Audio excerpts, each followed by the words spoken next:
In this video, I'll show you how to reset the oil change light on the 2006 to 2010 Jeep Commander. So let me do that right now. If you have a 2006 or 2007 model, the oil light reset can be done through the control panel on the dashboard.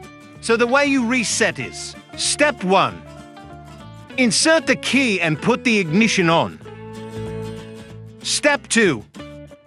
Press the step button until you get the service interval screen. Step 3. Hold down the reset button until the service interval changes and you're done.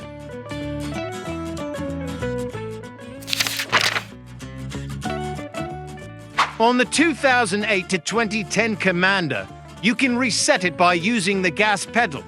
So here's the way to reset it. Step 1. Turn the ignition to the on position without cranking the engine. Step 2.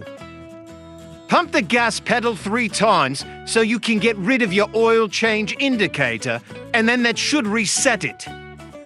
Now when you start it up the next time, you shouldn't get that indication that you need an oil change. If it's not reset, you can repeat it. Thanks for watching.